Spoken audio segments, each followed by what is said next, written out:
And so that thing of like, it's weird because, you're building in, dude, like with yourself, you understand. And I think a good, rational, sane human being understands that you need to delay gratification, Yeah, I've always right? known that. Yeah, to get the things that you really want. Well, then that plays into the whole thing of, well, I'm kind of, I have to do all this other stuff to get over here. And I've just see there's too many good years that could pass by our eyes if we're miserable in the moment. And that's what's scary. And I say that Yeah. for me, dude, that scares the living crap out of me, bro. To just wake up one day and be like, all right, well, I guess I'm retiring in 3 years. And then I Yeah, go, what because did I you get just do? so lost. Like, dude, I remember, when did you move to LA? When I How was old were you? 23. So Okay. literally almost 24 years ago. I moved here when I was 24, and I was in Chicago before that. And when I moved here, I remember I came out here and dude, I wanted it so bad to be successful that it was unhealthy. Like, so I had saved up some money from, I was a greeter at a hospital before I came here. I had the Walmart vest that said, "How may I help you?" And just old people with like the bobblehead would come in and I would just get them a wheelchair and like wheel them to wherever. But I was a greeter at the hospital. Had a little bit of money saved up, moved to Whittier because I thought that was close to all the comedy clubs. Because these people from my parents' church were like, "Oh yeah, move to Whittier. It's next to all the comedy clubs." And so I went to Whittier, and whenever I went there, I was driving to LA for an hour every day, right? So my schedule was, I would wake up, I would like read the Bible, and then I would start. And I don't do this anymore because I find it weird, but I had hypnosis recordings. Mm. So I downloaded self hypnosis recordings and I would hypnotize myself on stage confidence, um, be funnier, be more charismatic, be more Wow. dun dun dun. And I would hypnotize myself for like 4 hours a day. Not even, it's really embarrassing, but I really would. These Hey, things were about you like, tried. You're you, trying to find a way.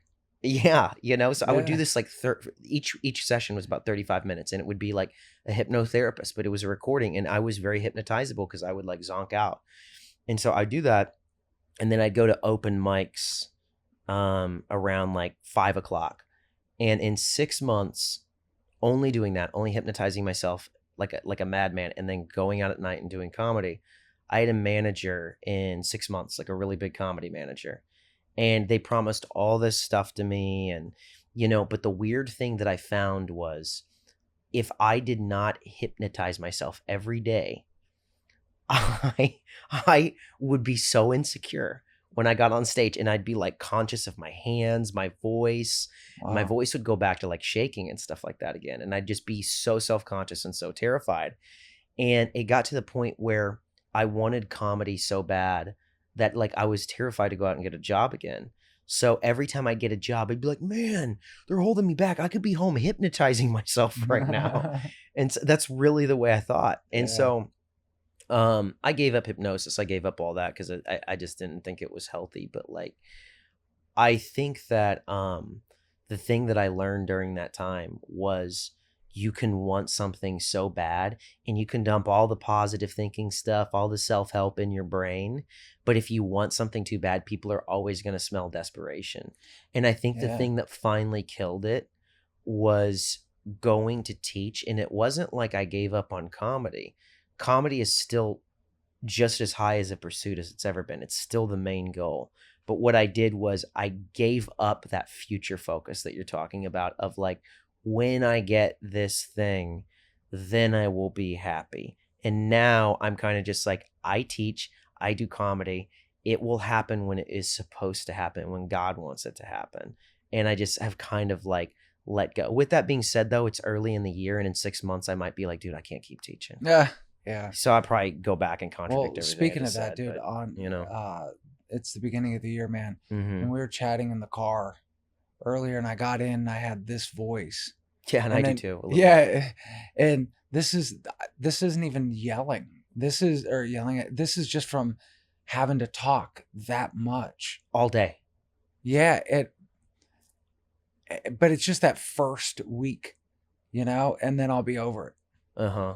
You know, and the reason why I don't know how much are you sitting or are you standing most of the day? I'm standing all day long. Okay. I stand all day long. So you may feel that first full week a lot more tired. In that respect, I don't feel that because I went for long walks every day in addition to doing my regular like workouts. Hmm. But there's no workout For your that voice. prepare for your voice. No, dude, you can't like lift dumbbells with your vocal cords. Yeah. You Doing know? CrossFit. Dude, I was doing a teacher talk today, where because we do those videos every day about like basically updating on teaching and stuff like that. And the teacher talk was about how being a teacher is like being Elvis in the Vegas years. Cause like Elvis in the Vegas years, they had to like grease him down to fit him in his leather suit. They were like pumping him full of like uppers Yep. and stuff like that. And they're like, 6 more shows, buddy. And he was just like, and he was like staggering all over himself. The hair was falling down. I was like, dude, that's what I feel like as a teacher. Like we're Elvis during the Vegas years. Like I have puffy face, not from drinking the night before, but from teaching. Like, dude, my diet's no different, but I've looked at my teacher talks and yeah, I'm a year older, but it's like somebody stretched my face a little bit. Like teaching gives you puffy face. Well, I would say not you. You got great bone structure. You know, man, but I've got like puffy face. I got to thank my dad, you know? Yeah. My mom and dad. But my dad's got pretty good bone structure. You know what actually what's kind of affected me so far? Yeah. For some reason, my sleep started to get a lot better during the summer. Uh-huh. I'm waking up a few more times during the night since school started, where I wake up and it's like I have to get myself back to sleep. And I hate that, man. I wish I could just, I don't know if during school you're waking up and like. Yeah, the school year so far. Yeah, and dude, it's like flashbacks. I think and I think it's also because I do want to do a good job. So there's a part of me that wants to wake up to make sure that I'm prepared. You know? And it's beginning of the year, so I also want to make sure that I'm doing things well. It's not bad. I don't have insomnia or anything like that. Do you know? But it's like I've noticed like maybe I'll wake up like twice for a second during the regular night, but right now it's like 3 or 4 times. But I'll go back to sleep. I wake up too. And it's weird. I started doing I don't know if I was doing that in the summer. If I did, it wasn't as big of a deal because I could sleep in. But I don't think I was doing that in the summer either. I really don't remember. But it's like, yeah, I wake up. I know it's like I'm done with the year when I start having dreams about the kids. Like when certain kids are in the dreams and it's like a bad dream, like they're like ruining my day. That's like, but this year, dude, I feel like I got such a great batch of kids. I got the advanced class that I wanted. And it's like, There's making me laugh, dude. Well, yeah, I know, right? You'll probably tell me because it always starts out that way. But there's a kid. It's so funny. This kid is like the size of a pocket watch. He's a 6th grader, and it's like you and I have talked about how immigrant kids are always the most well behaved, and then the American kids corrupt them. After they've been here for like 6 months. Dude. But there's this kid. I won't say his name, but so little, but so confident. And he always comes in and he's like, do you think that we could play Zip Zip Zop today? And he's so mature. He always has his arm behind his back. And he will he's the most confident kid in the class. Man. Yeah, I'm like, dude, how long have you been here? But like the kids can be like so much taller than him, but he will look in their eyes and be like, he goes, you will be my scene partner today. And the kid's just like, well, all right. And his like movements are so certain. There's not that weird kind of thing that kids have to where they're clunky and they're so unsure of themselves. Like the guy has the cadence of a college professor, but he's like 11 or something. And it's just so funny. And I have a lot of my classes are way smaller. I think all my classes are below 30. And I'm being very careful to not tote that to the other teachers. And I almost think that people might have seen our social media and saw me complaining about how many kids I have in my class. And they're like, maybe let's give him less this year because we don't want to lose him. But dude, I have like below 30 this year and it's awesome. It's a completely different world, isn't it? Dude, it feels so easy to teach this year because last year I had like average of 40. An average of 40 every hour. And they were almost all 7th graders. Which anybody who knows anything knows that 7th grade is the toughest age. Yep. That's the eye-rolling age to where like they think they're grown, but they want to wrestle. Exactly. It's terrible. Yeah, and I think that's And I know it sucks, dude, like your first year that you had Uh-huh. that, we'll say 40 a class, but it's almost good in a way because it builds your powerlifting muscles. Yeah. And because everything will seem, once you've been deadlifting 500 pounds, going and doing a barbell curl with 75 pounds or 70 pounds seems like nothing.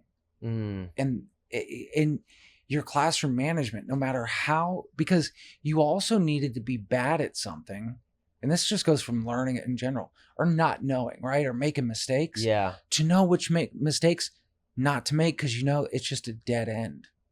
Right. Where Right. bad teachers is they see the dead end that their behavior caused, right? Their Uh-huh. own, or what they didn't do, yet they continue to do the same thing Year after year after year year. after year. Yeah, dude, I changed it big time this year. My first period Mhm. is my toughest right now. And I'm really patient because it's the beginning of the year. Yeah. But today I was like, all right, I go, if you guys aren't going to respect me, I go, I'm not going to waste my breath. I go, we're going to write. I go, that's what we're doing, was you're just going to write the assignment. And they got really quiet. And then it was like, I told them, I'm like, I don't want to do this. I go, you guys think I like grading papers? I go, I teach drama. I go, I don't want to be a regular teacher. I go, you guys are making my job harder. I was like, but dude, last year though, I would snap and I'd be like, I would just scream at the class randomly because I would let stuff fly, and then I would just blow my But it would top, build up. because it was like, and there were so many kids in there, but I was like, And you know part of what? that- Nope, we're Yeah. gonna just nip this in the butt. But just so you know, part of that is your fault, but a part of it isn't. It isn't. What, Because- blowing my top? No, like that part is, or letting stuff go and letting it get to. Yeah, that's my fault. But but then also kids, a lot of the kids that we're dealing with, people may not know because they're thinking back to when they went to middle school. But we also deal with kids that really pop off in ways that if they saw it, it would blow their mind. Who's that's they? Like the Your people who average write- person that's not into, yeah, the average person. because it's like when, yeah, the reason why I know that is because when I became a sub and I had to go across LAUSD into all different schools. Mhm. Ready? By the way, I still have never been into a school with a ranking of 8 or above. You know why? Because they have permanent subs there that they can call. Yeah, they have. It's kind of like being in the Illuminati of education. So exactly, You know man. what I It's a mean? secret society. It really is, dude. It's skull and bones. Yep. So I had to scrape and claw for gigs. Uh-huh. So you end up at schools. I remember there were some schools I just walk away going, how do people even act like this? Like, how is this possible? Like, I don't even, and not only are they acting that way, how are they allowed to act that way? And it just blew my mind. I go, that was the first time I went, oh, I know why these kids aren't learning anything. It's the behavior that I'm seeing in front of me. Yeah, dude. And I was working on that stand-up bit, and it would work some of the time, and sometimes it wouldn't work. But it was like about how cops are middle school teachers with guns. You know what I mean? Because it's like, the thing is like, obviously, like, there's cops that are dirty that do like terrible things, but like even the good cops, when they're just doing their job, protecting and serving, right? Mm-hmm. Like when they're doing what they're supposed to be doing, those cops have to deal with the person that's acting crazy in 7-Eleven. You know what I mean? That's like running back and forth, up and down. You know what I mean? Like And the public in the doesn't 7-Eleven. see that. Yeah, and the 7-Eleven teacher, the 7-Eleven worker, but he's like a teacher, because 7-Eleven, like, crackheads act like middle schoolers. You know what I mean? It's the same person. Like, you did a teacher talk today about lies that middle schoolers think that you will believe. And you and I were talking in the car, and I said that, like, middle schoolers, like, it's normal for middle schoolers to lie. They're just speaking their native tongue. But if you lie at a certain age, you need medicine. You know what I mean? Because you're a chronic liar. So it's like, on some level, it's normal for some of these kids in middle school to be acting like this, no matter how good their upbringing is. But at a certain point, you're like, dang, dude, like, this is beyond my pay grade and beyond my level of expertise, and even beyond a therapist's expertise. Because, dude, most therapists wouldn't know what to do. Yeah, they know what to do one-on-one, but there's group therapists, right? Mhm. Group therapists are not your regular just LMFTs or whatever it is. You know what I mean? There's single therapists. If I'm your therapist right now and I'm talking to you and I'm like, so tell me about your relationship with your parents, but then I'm doing that with 8 different people that are sitting there and I'm having to play jazz and go with these different personality types. Group therapy is hard, right? Well, we have group therapy every day, but we don't even have a degree in therapy. You know what I'm saying? So Very it's like, much and I so. think a lot of therapists would not even necessarily know how to diffuse that time bomb because there's the performance element of it, of performing and it's just its own thing, dude. Teaching is its own thing. Grease them up, put them in back in the suit, put them out there. Yeah, I know. Put him out there. You got Dude, 6 more shows, Elvis. yeah, Like, hop them up on so many drugs. Like, dude, that's really what it is. shoot him full of teacher Folgers. shot, yes, Just dude. shoot Folgers in your neck. And Yeah, then, and you're like, I gotta go teach then you another afterwards math. they're like, I need something to calm down. Where's a drink or some ice cream? Yeah, dude. That's what Elvis was. Colonel Tom Parker was Yeah, like no that. one- That's admin. Admin Bro. is Colonel Tom Parker. Dude, you live an Yes. Elvis lifestyle long enough, you also are gonna go peanut butter and bananas. Just put it in one. Can you fry it on both sides, too? Yeah, dude. That's why, dude, I have to like, those people that you see on YouTube that they're like biohackers and they're like, I wake up at 5 a.m., I take half an aspirin, I take a cold shower, and then I only eat half a piece of meat. Like they're trying to biohack their body, like that Brian Johnson guy. Yeah. He's a biohacker. He's trying to live to like be way Ever. past a centurion. Don't die. Yeah, don't die and everything like that. I feel like on some level I've adopted some of that behavior in being a teacher. Like I've always been pretty healthy since I moved to LA, but it's like there's certain things like if I see bagels in the office, I'm like, I'm not going to eat that because like I know that's the equivalent of me doing heroin before class. You know what I mean? Like if I eat a donut, I'll feel like I got stomped out by the Hells Angels. Yep. You know what I mean? Like I can't do it. And something can't. that It's crazy. You did on Sunday that I think even our producer needs to hear. What's something good that you did for yourself on this past Sunday? Oh, I meal prepped. Oh, I meal prepped. dude, welcome to Yeah. adulthood, Matt. He's got a Yeah. full-time job. I'm in Meal college. He Girlfriend, comedy, meal prepped. podcast, sketches, Meal but meal prepper. prep. Dude, it changed so much. You're a And different type of prepper. my girlfriend helped me. She helped. She was like awesome. She cooked the rice. She did all that kind of stuff. And she like helped me cook like the hamburger patties. But I had that for like every day, and I meal prepped pretty much up until today. And then tomorrow I gotta figure something else out. But yeah, dude, it changed my life. I saved so much time. I ate way healthier. I always eat a healthy lunch, but it allowed me to cook for myself at night. So dude, meal prepping is a game Here's changer. what I would do. You ready? Rotate, right? Because I've been doing this meal prepping stuff on a Sunday for years. Experiment. Find 5 to 10 recipes that you love and act like it's the gospel, right? It's Mhm. canon. And then just rotate every week, picking one of the ones that you already like and just rotate. Mm. That's what I do. I have like 6 or 7 different recipes that I like to make. Yeah, I mean, I get bored, dude, because like I cook very batch. I'm like chicken, rice, grass-fed beef patties, eggs, a salad with beans and goat cheese. Like I'm like, ranch with like a clean ranch dressing. You know what I mean? Primal Kitchen. Yeah, Like, clean and I- ranch is very. Well, this it has like no extra Extra stuff. sugars It's or like something? nothing weird in it. It's all just like a whole So it foods tastes dressing. like cardboard. It tastes like ranch. No, it does taste like ranch, but it's like lemon and like different herbs and stuff like that. It Oh. doesn't have like whatever ranch is made out of, like sewer water and like 7-Eleven sweat or whatever. Like they Yeah. put ranch is officially the white trash condiment. Oh my they gosh, live off of that, dude. dude! It's when people start buying ranch, it's replaced mayonnaise. That's what it's really done. Do you think I like mayonnaise too. I do too in small amounts. I mean, I don't eat it by itself. That would be weird. I dip my fries in it. Dude, I could see that. I love it. Yeah, dipping your fries in mayonnaise. Yeah.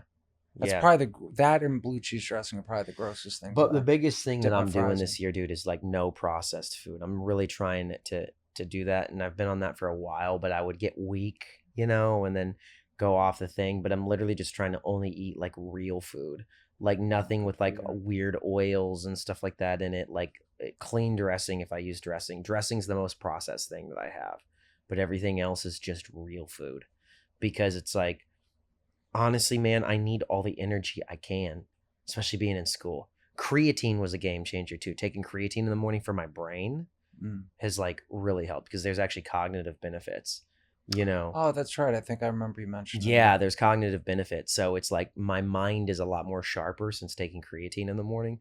But dude, I'll do anything. That's what I'm saying. It's like I'm trying to be healthy Elvis. You know what I mean? In the Vegas You know what's years. also weird? I was just thinking about this when you say staying healthy and all this kind of stuff, is that you realize that in your 20s, you don't realize, and even if you take care of yourself, you don't realize how much actual energy you have. So Think about much, it. dude. You do a bunch of stuff, and then your idea is to go out and do even more active things, Mm-hmm. right? And you reach a certain point in your life where your idea of being fun is almost doing nothing. Dude, your 20s is just putting 87 gasoline in your gas tank and still running like a Ferrari. Yeah, You know that's what I a great mean? way to say it. You can put whatever you can and you eat don't even feel the, Wendy's 3 times a day, and then you're like, yeah, sure, I'll go do a 17-hour lecture. Yeah. Like, and then you get like, I don't know. I'm at the tail end of my 30s, but you get your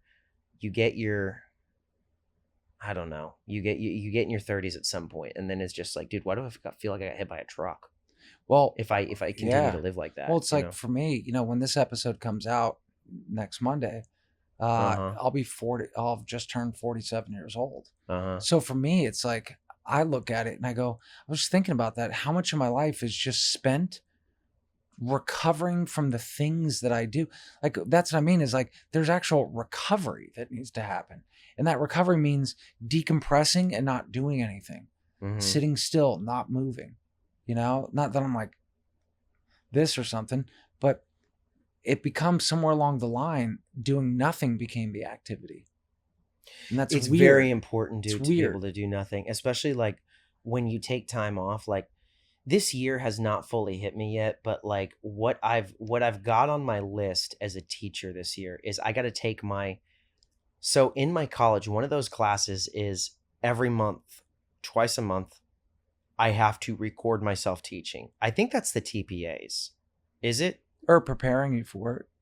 Or preparing me for it. Okay. Like it's just like, oh my gosh. The thing I think the reason why I hate teaching on some level is just all the crap that you have to go through to get it. And I'm like, dude, I do care about the kids.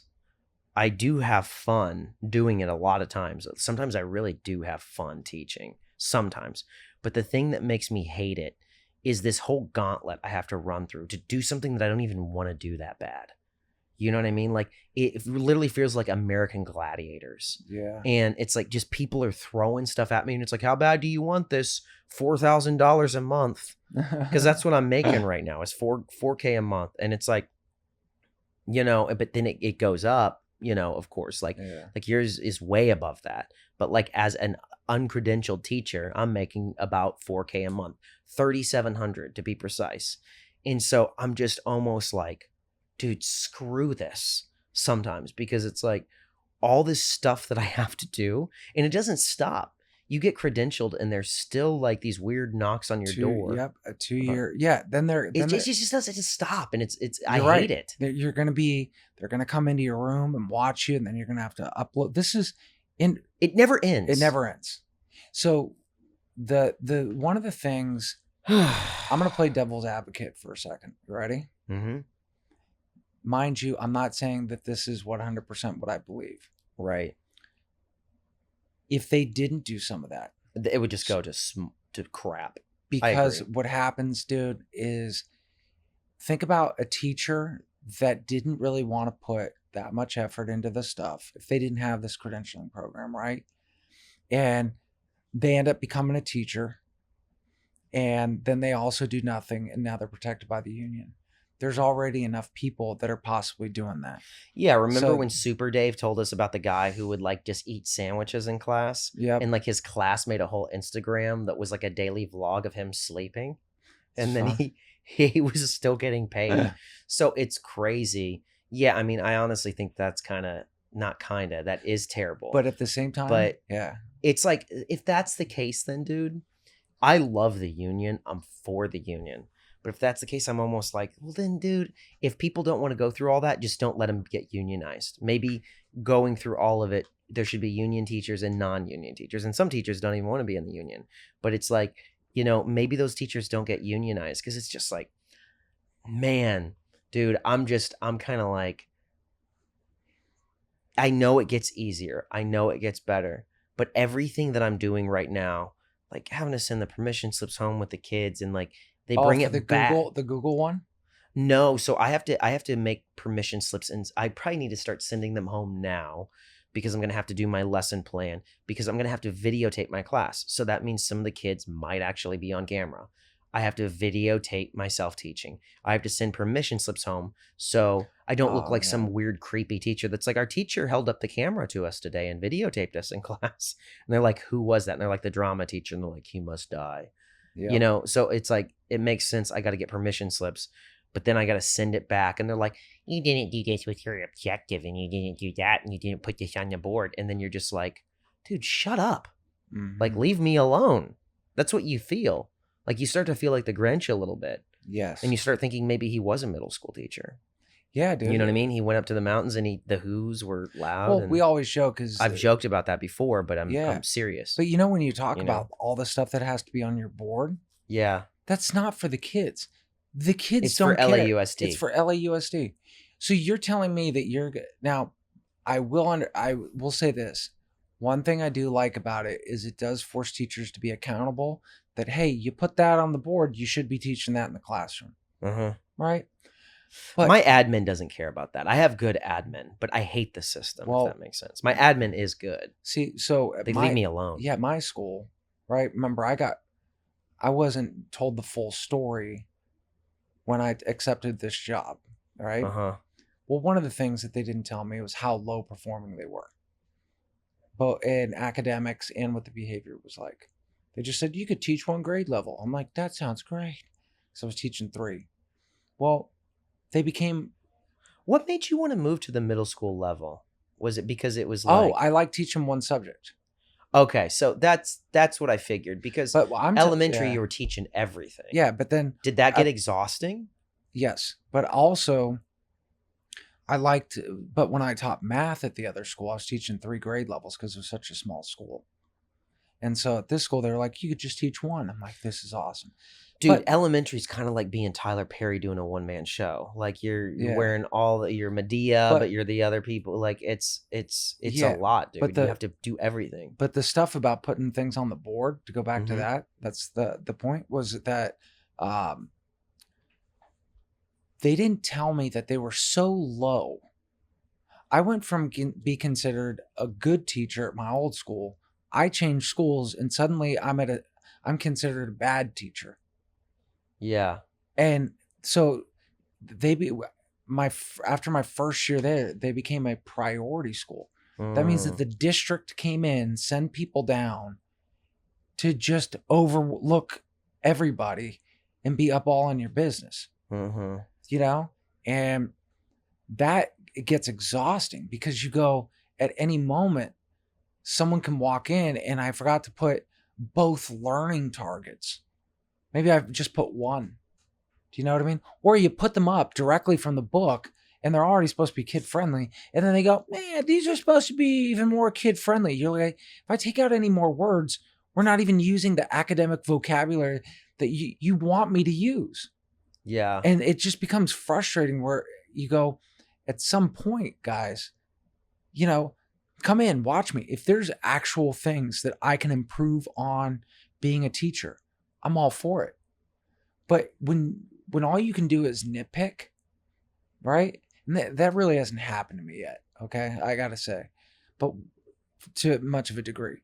Then if you're just nitpicking, then you're wasting my time and you're just making it an awful place to work. Can you Yeah. imagine a teacher that every single second, even if like in middle school, dude, kids are always trying to sneak a little talking a little bit here and there. Dude, I saw a thing today that pissed me off Yeah. so much.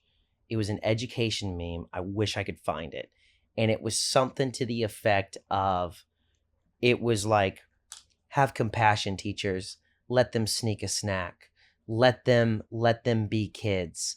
Let them show their personality in the classroom. Let them, and I'm like, I wanted to find the person who made that and like drag them out of their house, because it's like, it was so simplistically stupid. And I'm like, there's no way a teacher wrote this. And if they did, they wrote at one of those high performing Illuminati schools we were talking about. You know what I mean? Yep. They did not write that about our school, because I'll tell you what, dude, I let my advanced class eat in the classroom last year. So only class that I let eat. Dude, when I cleaned out, there were sandwiches that were shoved in the corner. There were seaweed wrappers. There was not hundreds. Actually, yeah, there was probably 100 bag of chips that were shoved in the corner after they were empty. There was always stuff all over the floor. It would get smeared in. Stuff would get ripped off. And you're just like, dude, no. Like, I'm not going to let them eat in the class. But I'm going to get to eat for lunch. I don't care. You know what I mean? And then Yeah, like that's people a are you like, oh, problem. you're a monster. Like, that's you were at lunch the whole time. I know they don't take away your lunch. Like, I'm not going to believe your story. They're professional gaslighters. I was a gaslighter at that age. It's normal. You're supposed to be. That's what you do. But at the same time, it's like, dude, I had so much compassion for kids. I still do. But I'm like, what makes that go away is if I have no rules in my classroom. It exhausts. There's a phrase in therapy which I thought was so stupid before I started teaching. And somebody would be like, oh, he just got diagnosed with compassion fatigue. And I'm like, you should have gave him an RX on being an asshole. That's what I thought that was, like compassion fatigue. Imagine like you're just punching someone in the face and you're like, sorry, it's a mental illness. I have compassion fatigue. And I was like, there is no way that is real. I go, that is the stupidest thing I've ever heard. Compassion fatigue. I believe in mental illness. Like schizophrenia, that's real. Depression, that's real. Anxiety, that's real. Bipolar, that's real. Compassion fatigue is not real. And then I started teaching. And then I was like, dude, I think there is something to that, because I've always been sort of a bleeding heart that like empathizes with people. But dude, once I started teaching, it was like last year in the middle, I remember it felt like empathy was like an orange. It was like somebody squeezed it, and it was just like the thing, because I was so tired, dude. And I never felt like that in my entire life, ever. And where that came from was being so like putting myself in kids' shoes all day long and being like, man, who knows what that kid's going through? I'm going to let him eat Fritos in the class. Who knows what he's going through? Yeah, I'll let him be goofy for a while. Who knows what she's going through? Yeah, I'll let her kind of sit with her friend, because maybe this is the only time she gets to vent. And who knows what her home life is like. Too much of that, dude. And I would go home every day and I was just a corpse of a person. I couldn't feel anything. And then this year, that's why I cut it right in half. I don't care what your excuse is. Like in here, you will respect the rules regardless. And I have to be like that, because if I don't, then I can still see that kid and I can see him in like a light and care about him. But if I don't take care of myself, I can't care about him. And so whether compassion fatigue is, I hate that phrase, but whether that's real or not, it's like, who cares? I do know that you can exhaust that, because we don't have endless surpluses of it. Probably even Mother Teresa was probably like, oh gosh, these freaking lepers. Yeah. You know what I mean? Like, be like, they're knocking on my door every 2 seconds. I'm just trying to eat my jasmine You're rice. so needy. They're so needy. Go away. Yeah. Can't have a dating life. Yeah, 'cause to me, lepers it's like compassion is actually giving the kids rules and boundaries to because they need showing it. them, because we live in a society. And think about how many things that make you upset living in LA with how people act. Oh, dude. You know what it is? All of them. Here's why. What you're comparing it to is living in Southern Illinois, Where people actually let you in when they're not supposed to. Yeah. Like, everybody's so nice. Like, somebody be like, hey, good morning, isn't it? And you're almost like shocked when you go back home and you're like, why are you talking to me? I live in Hollywood, right? Uh-huh. Well, you just kind of moved out a little bit, but I'm Dude, still in Hollywood. dude, Hollywood's the only place I've ever been where a crosswalk, people act like it's a suggestion. Mhm. I've never seen so many people just weaving in and out 6 lanes, like walking, just like it's Frogger, not care I whatsoever. know. Or like, Do you think that It's what it prepares is you for teaching LA middle school? How crazy LA people are teaches you, because it's like it sort of lowers your expectations for people in general to where you can like withstand it. it's made me understand why the kid, when I look around and I go, oh, these are the same parents that are raising the kids that I teach, right? They're the same ones that would come in, only on Never Ending Pasta Day at Olive Garden. Do you know what I mean? Give me the white sauce. Yeah, this is the Olive Garden clientele. Yeah, bro. And you just, Uh-huh. and so with the kids, I go, the most compassionate thing you could do isn't being nice. It's teaching them how to care about the things around them and teaching them that you don't act a certain way. Yeah, and a lot of times, dude, But it does feel like we think compassion is lawlessness, and it's not. That's what that person in that meme, they wouldn't last a week at a school that has a grade school rating of 5 or lower. Yeah, They wouldn't last. I would love to put them at a school where it's a 1. Oh my God, dude. We just next thing you know, she's taped to her chair. Do you know what I mean? Dude, they could not handle it. You just gotta let them express themselves. I get what they're saying on the outside, because it's like you do have to let a kid be a kid, but that's like what recess. And the thing is, dude, is Bro, you can still show sorry to cut you off. let That's them in virtue recess. signaling. When people talk about virtue, that's like, see, when you need to donate to the, like it's like the Christian that tries to out-Christian everybody else. Right. That person is doing it for the likes. Extra, yeah, the 100 person, yeah, like the super church. Yeah, man, that's why it gets, yeah. And people do it for likes, but it's like, it's weird, dude, because it's like when education, the thing that I think that I've been able to do to get the kids on my side mostly is I show them my dark side. And what I mean by that is like, I don't go in there and be like, yeah, guys, I don't tell them about my personal life. Nothing about that.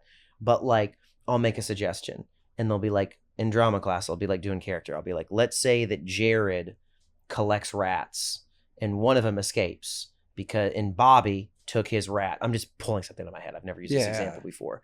And find out Bobby's been eating the rats. Well, now Jared's upset and people will be like, oh my gosh, I can't believe you know what I mean? So I'm willing to be a little like irreverent with certain things. But the thing that did help me to deal with, I think, the kids, because kids are people in LA, but on steroids. Because there's the LA person that you're talking about, the Frogger example, but then you multiply that on kids because they don't have a fully developed brain yet. Yeah. So they do it like even more, but like before teaching, I used to have really bad road rage. Did you ever have road rage? Road rage? There's been times where I've gotten very upset. Mine was so bad. Like I didn't actually I've never been a honker. I would follow people.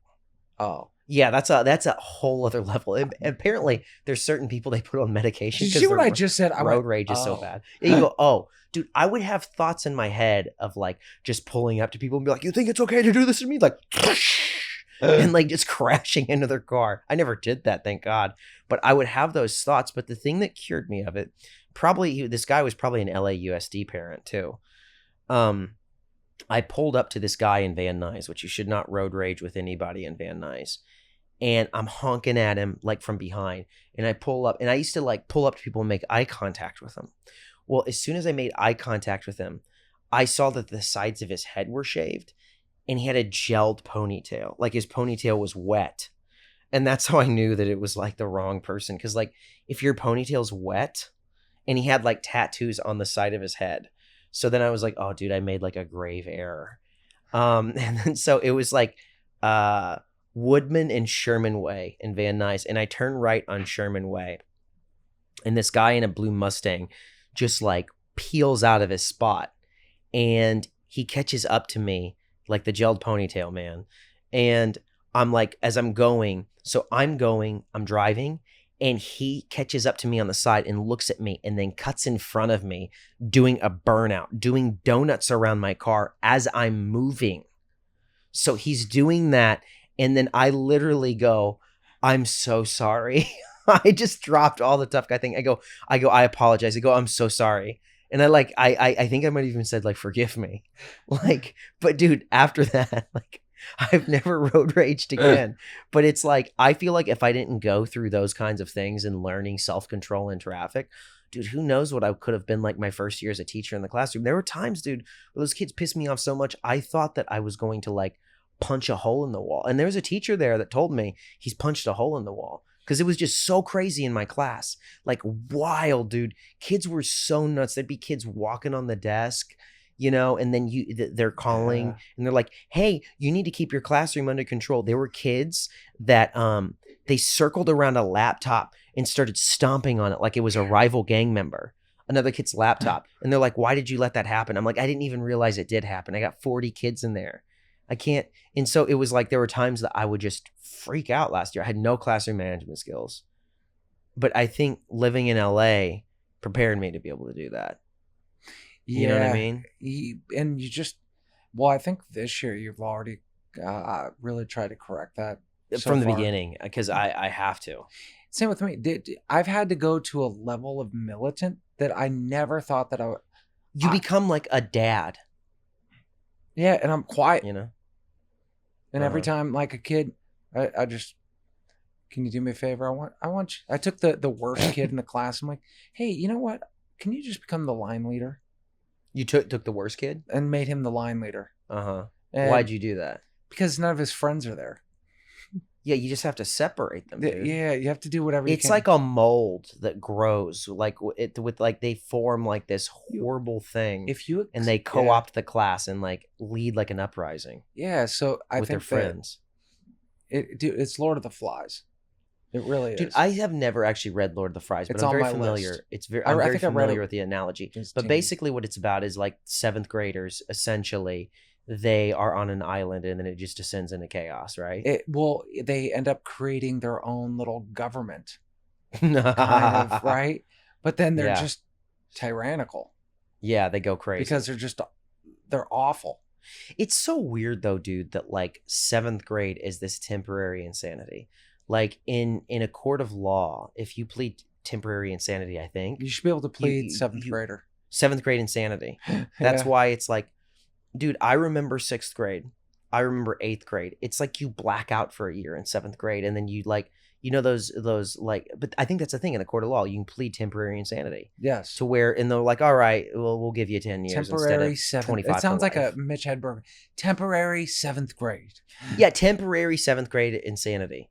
Yep. And it's almost like you can't, and I didn't know this going into it. I didn't realize that 7th grade was the craziest thing. I started talking about it, and then like the people who follow us on TikTok were like, 7th grade is the worst grade. And then I started getting parents being like, my daughter's in 7th grade. What do I do? You're like they and need it was like Jesus. weird. Yeah, right. You know, just doing deliverance on 7th graders. You know what I mean? But I don't know how that's just like 1 year to me, where you go nuts. I think but it's like because everything in your body just starts. It's the factory starts, right? All the hormones start, and you have the body of a kid, but it's slowly morphing into a teenager, and now you have sexual thoughts. Dude, that's like why there's not, bro. Yeah. There's no like you're not thinking about Skittles anymore. I remember being 11 years old and I saw Playboy for the first time, and it just didn't arouse anything. I mean, meaning it didn't. There was nothing that was like, this is where it's game time. Yeah, right. You're like, let's put our football gear on. Yeah, and you know, but 13, and then on top of that, you have now kids are not, bro.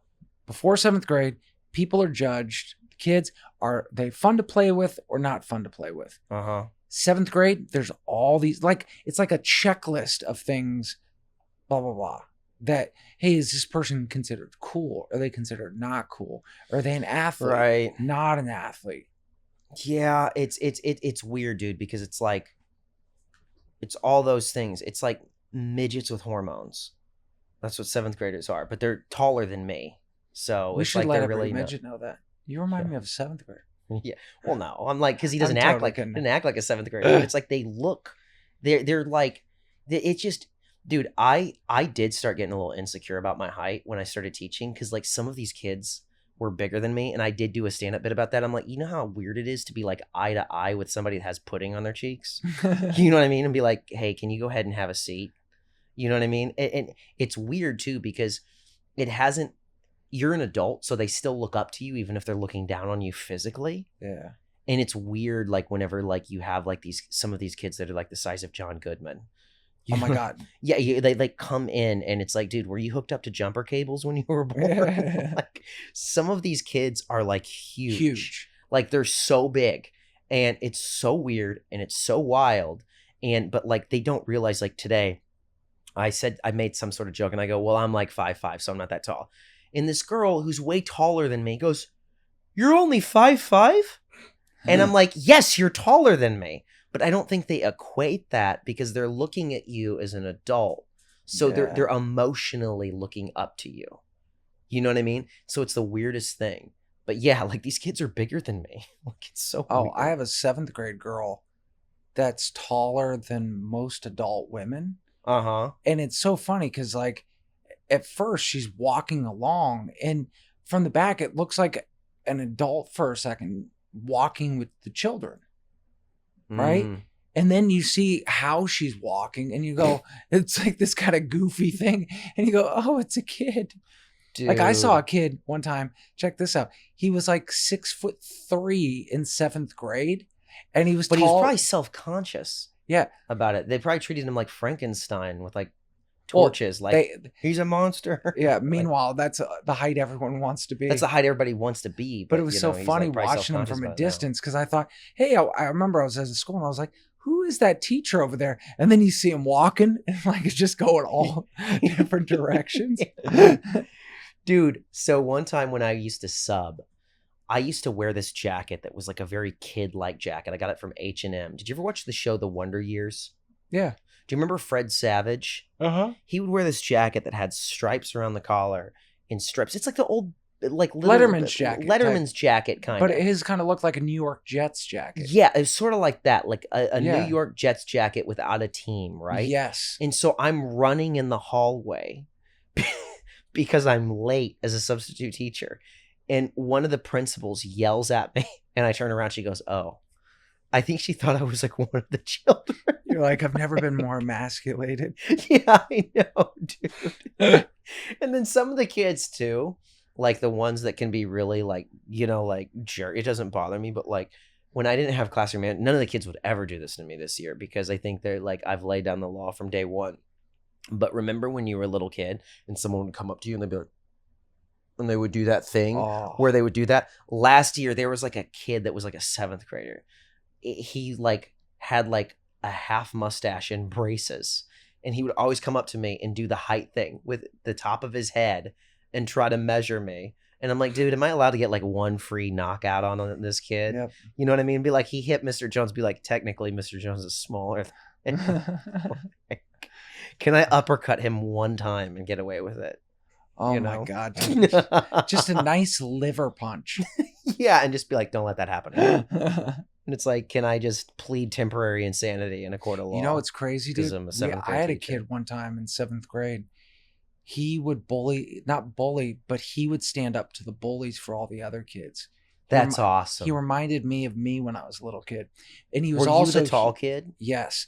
And if you messed with someone... You were a fat kid too, right? Yep. Yeah. So I felt like I was on the outside. So the thing was, I had a natural thing of wanting to make sure that people who weren't doing anything, that's awesome. Not felt protected. That don't worry, not even don't worry. It's like, dude, that's don't worry. Wrong. CD's here. That's injustice. It's injustice. Do you know what I mean? And so what was I going to say? This kid Justin. Oh my gosh. I thought he was going to tear this kid apart. Dude, Justins are always big. I don't know what that is. I've never met a tiny Justin. Oh, really? Dude, every one of them I know is built like a brick house. My cousin's 6'3". His name is Justin. They're always huge, dude. All of them look like defensive linemen. They do. He's a big kid. Yeah, their moms don't recover after giving birth to a Justin. He's a big kid. Yeah. Yeah, dude. I like how The number one cause of death during pregnancy is Justin. Justin's. They just come out. Just- Gag. Like punching. You remember that scene in Kill Bill where Uma Thurman just punches through the box? That's what Justin's doing. Sorry, that's disgusting. Anyways, Yeah, man. Justin. It's but this year I think for me, I'm very happy with we're in the honeymoon period. We are, dude. And so the thing is you can't let up on the honeymoon period. So what kids are going to start doing, you're going to notice it. They're going to, because your first week, now second week, they're going to start testing boundaries. They're going It's to always during the naturally do second it. week. Yep. They won't even realize what they're doing. Yeah, there was a girl today who walked in eating Come food. down I go, immediately. you know you're. Come down immediately.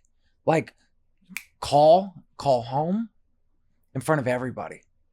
Mhm. And they're going to be like, oh, Mr. doesn't play. Right? Mhm. Just do it.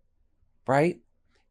And if you do that in every single class, not that you have to pick a kid out, blah, blah, blah. But I mean, if someone does something that they really shouldn't and you need to call home and make sure that everybody in there sees what's going on. Dude, what's weird too is the classes talk to each other and they always find out what happened in the other class. It's so weird. Like, I don't know like how they're doing it, but they're like, oh, we're working on characters today. And I'm like, how did you find that out? And then like one of the classes this morning, I made them write. I was like, we're not going to act today. I was like, because you guys can't act right. So we're just going to write. And do they hate writing? And, you know, like I've heard other teachers say, you shouldn't use writing as a punishment because that's going to create association for them and they'll hate writing when they get older. And it's like, but they're not doing it anyways. Like they already hate writing now. You know what I'm saying? And the thing is like, what do you suggest that I do? What's the other tool that you suggest? And we'll be like, reward good behavior. It's always something generic. And Dude, I'm like, no, rewarding get good in the behav- class, dude. make them write. Yes. Rewarding Writing, good it behavior. works, dude. But positive behavior intervention supports or whatever it's called doesn't work. PBIS. Dude, if it worked, everybody would do it. It doesn't. Because the kid that needs it the most, you know, you're not trying to reach the top 25, right? The kid that's at the bottom that's causing all your problems, he doesn't care if he's rewarded. He doesn't care if he's punished. He just wants to do what he wants to do. That's why it doesn't work. But it's supposed to affect them. Mm-hmm. And it doesn't. There's nothing you can do. The only thing you can do, in my opinion, is call home immediately. Because if you call home immediately, you're going to find out, hey, is the behavior going to change? Oh, dude, I called home today. This is the first time I've called home. Did nothing. So on Schoology, there's a thing for those people who are watching on Schoology. Schoology is a program that we put our assignments in as teachers. I don't think other districts have Schoology, do they? They have their own learning platform. Okay, so it's a learning platform, right? So they can submit their assignments on there. Yep. So I told them, I go, all right, you guys are going to create a character. I want you to answer these questions. And then they were all sixth graders. And they're responding on Schoology. And it was like a Twitch live stream chat. And they were like, sup. And the other one would be like, what's good? Camp Land. And then I go, guys, stop. I go, I'm reading this. And one person put the N-word with hard R. Oh, and he's not. I did. I screenshotted it and I called his parents. And first, a guy is like, "Hello," and then I go, "Yeah." I go, "Is this blah blah blah's parents?" He's like, "I don't know who's this." I go, I don't know. See, so yeah, it is. And then I go, "This is his teacher." He goes, "Oh no, wrong number," and then hangs up. So I call the mom, and I hear this guy talking in the background. And she's like, no, habla inglés. And I go, all right, anybody habla inglés? And she's like, hold on. And the guy answers. And then he's like, hello. And then like, I go, hey, your son is blah, blah, blah, blah, blah. And they go, no, that's not my son, relative. Da, da, da. I go, okay. I go, he said the N-word in class. He goes, okay. And then I was like, yep. I go, okay. Thought maybe you wanted to know. I go, that's not. Thought cool. you might care. I go, yeah, and I go, that's damaging to other kids who are in the class. So maybe you can talk to them about that. And they go, okay. And then it was like, could not care less. And it's like, oh, okay. No wonder he thinks he can just get on Schoology and say, I am a and then just like type that out. And I like talked to him. I go, why did you write that?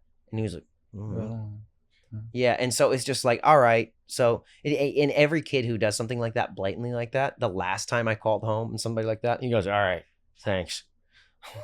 Thanks. Like, okay. You know, Did so at least spell it right? yeah, did he at least spell it right?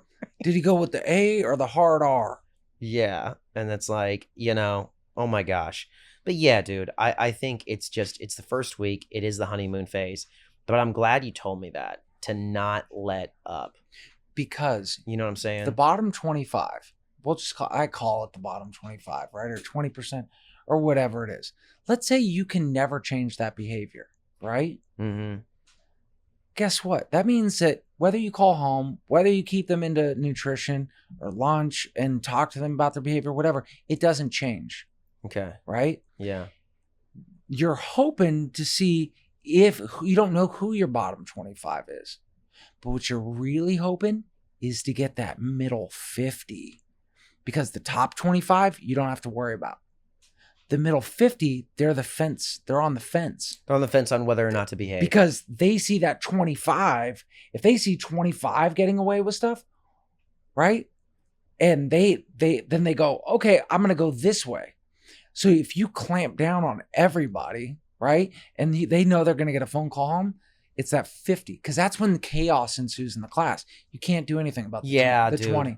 The 20 is basically, hey, can we do a favor and just I'll let you be on the computer off to the side, but can you just allow me to teach? But look, you don't have to do any work, right? Are there teachers who are really like that? Bro, you have to. I have had that, because there's nothing that They say, can you just let me teach? Oh, I've had to talk to a kid and go, look, I know you're not going to do anything. Uh-huh. So we're going to make a deal. You can be on the computer, but you got to let me teach. It's almost like a weird thing, dude. Like, it's almost like when there's a kid in the classroom that's crazy. You feel like Bruce Willis in Die Hard. Remember Hans that's just like screwing up? Hans is like a sophisticated middle schooler. He's holding the whole classroom hostage. Bruce Willis is like walking across glass. He has to hang that German guy with the chain. You have to have next like top tier hostage negotiation skills. Yeah. Like you're maybe not Bruce Willis because he's actually he's attacked, but like you get what I'm saying. Like you're more Carl Winslow. Remember Carl Winslow, how he's in Die Hard? Mm-hmm. Like he's downstairs and he's negotiating with the terrorists so they don't do anything. There's that one kid that jumps up on the table and you have to negotiate, keep the classroom calm, and you have to talk to that kid and be like, you can't say what are your whatever the word is, what are your negotiations, what are your demands? You can't ask him that because it's like a weird thing, because if you just freak out, some of those kids love seeing that. You can't give them that. They want to ruin your day. That's why the wires are crossed. Their idea of fun, bro, you can't help that. Their idea of fun is like watching the world burn. They're some the people Joker, just literally. enjoy. Yes. So that's the thing. It's like they need such intense level of therapy. Some children just want to watch the world burn. Master Bruce. Yeah, Master Bruce. Yeah. So there's nothing you can do. They need therapy. You need therapy or Jesus, right? Yeah, both. And so you can't.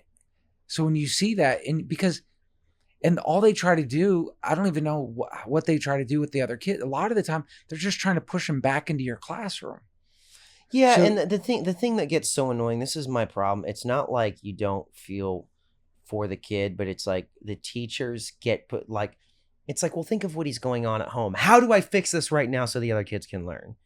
That's the thing that how about this? You think about it. You go talk to him. How about this? Instead of me thinking about it, why don't you go take him out of the class and talk, and I'll teach? Yeah, dude. Or like some of these kids, dude, they should have to be put in a private classroom.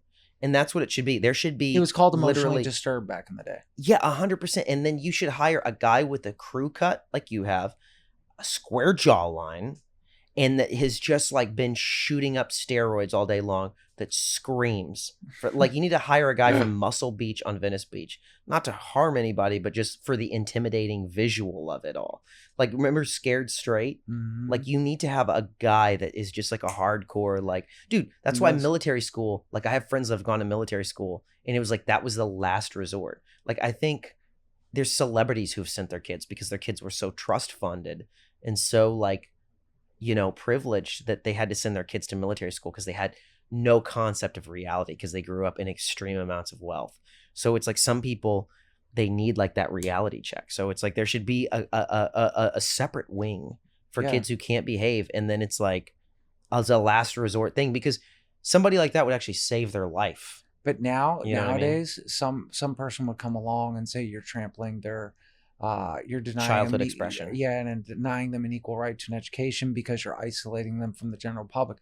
And you go, yeah, but then they're denying the other kids a right to a fair education. I know. And so a lot of those other kids, one thing, sorry, I'm passionate about this. A lot of times the kids who are causing that problem, it's not the kids who have low self-esteem and cry themselves to sleep at night.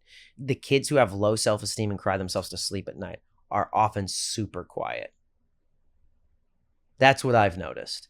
A lot of the kids who are causing problems in class, they're the ones who get the girl, they get the thing. And I'm not saying they don't have anything going on at home, but they're usually pretty popular. They've got more, but they're just, you know what I'm saying? The kid who has a lot going on is usually like a little like awkward and quiet and whispers when they talk. That's what I've noticed. Agreed. Do you know what I mean? So, and it's like, and you're affecting that kid. Yeah. And I don't know if that'll ever change, man. Because Probably you're going to, won't. if anything, it's all the things that were in place, even when I started, meaning when I started 17 years ago, right?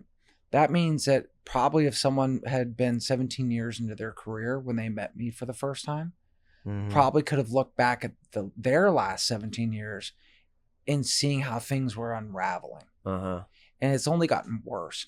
So you just do what's in your power. Right? You call home, man, and then you're hoping to get that middle 50. Because if you can get them to behave, then you're only dealing with the 25. Because there's nothing you can do with the 25. That's what I'm saying. There's nothing. So your best bet is to focus on the 50.